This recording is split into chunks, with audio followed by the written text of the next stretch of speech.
So, if we look here at the two setups, straight away you can see on the right your before, your left, your after, your head position, Yeah. The green line's pretty much on the ball or just behind the ball as we can see. Yeah. So we've now got a position with your torso on this left-hand one, that's behind the golf ball.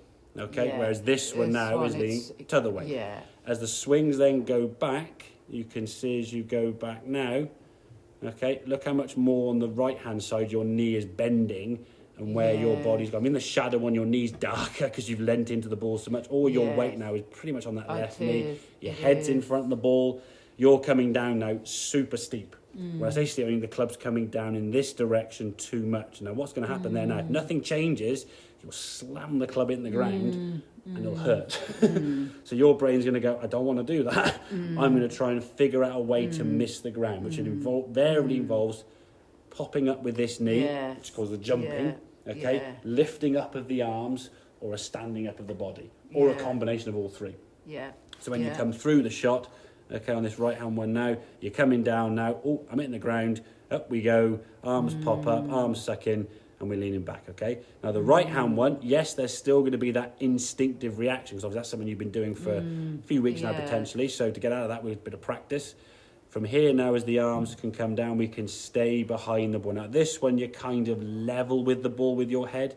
The ball is kind of struck there. Your head's on there, but compared to that one, I mean, your head's a good 4 or 5 inches. It's almost over your left foot, which doesn't look as natural, to be fair to me, as you swing through. Now from that left-hand one, we can swing through. The arms are still a little bit tucked up, and that bending of the arms is usually a sort of tension. So they're supposed to be more... Well, they're not supposed to be straight. They're not supposed to be straight. If I said you throw a ball, though, think about your arm when you throw a ball. Do you think about when you throw a ball, you've got to straighten your arm? You just swing your arm back and the arm straight. You wouldn't go... But that's, if you did that, it's because you're locking your arm up too tight. So, again, don't have to worry about that as of yet. For me, 95% of your good shots are going to come from a better setup. If you start off in a better position, the last shot there you just hit was brilliant, and then 95 yards compared to the 20, 30 yards you're in to start with, we're getting a lot more speed just from a better contact, okay? So you've got to remember at setup, it's a little bit more tilt and more to the right, and a little bit more tilt over the golf ball, over the golf, to get your torso pointing down. You get very stiff and rigid and vertical, and then lean on your left side. And just that setup alone creates a load of different issues, which you have to compensate for. And the reason you've got to compensate for is because it's going to hurt yourself. If you're slamming the club into the ground, especially the ground's getting harder on the mats, your wrists are going to go no-tar, and plus your left knee's not going to like it.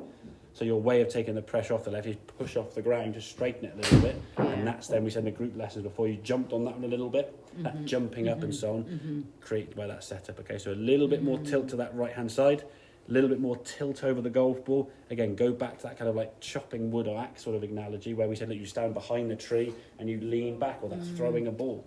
All the things that you would do that's similar to swinging a golf club, you wouldn't think about leaning back behind the ball and getting there because you just do it naturally. But you stick a golf club in and people sort of try all these different positions and just, you, as I said to you before, as you get better at swinging a golf club, you're able to mask your faults better. Okay, but then your masks, your faults sometimes get worse and worse and worse because you're masking it to a point. You get away with it, and then it gets to a point where they've gone so far the other way, you can't cover anymore, and then the shots seem worse and worse. And you go for like a 2 or 3 week spell where I'm getting worse now.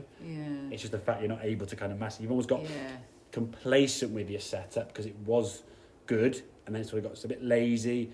You've been able to get away with an average to poor setup because just the way you're swinging the golf club, and then you get to a point where you just can't recover anymore. You've gone so far from where you need to be, and now it seems so far back. When we tilted you behind the golf ball and said, "Oh, this was actually level," you probably thought your head was over here somewhere. Yes. You're like leaning back and leaning over here, but not like one of your setups or swings today has your head even gone anywhere near to your back foot.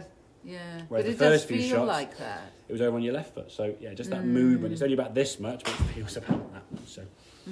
Okay. So to sum up, more tilt over the ball and a little bit more tilt to the right. It's just the more tilt and tip. That's all. If you get yourself in a better setup, you don't have to think about the swing. It just happens. And you don't have to think about you don't have to think about the weight. No, I think the body parts start moving effectively when you're in the right position.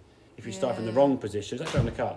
If I borrowed your car for a day, even as tall as you are, if I had your car for a day with my leg length and you said to drive the next day after I'd used it from here to Bristol somewhere, you'd be in pain with your back and your shoulders. Yes. You'd be like, trying to reach out there, you just wouldn't work with it. Yeah. You'd get there and you'd be able to recover and mask it up to some extent, but it would be painful. So, makes sense? Yes. Excellent. Good stuff, yes. Claire. Well done.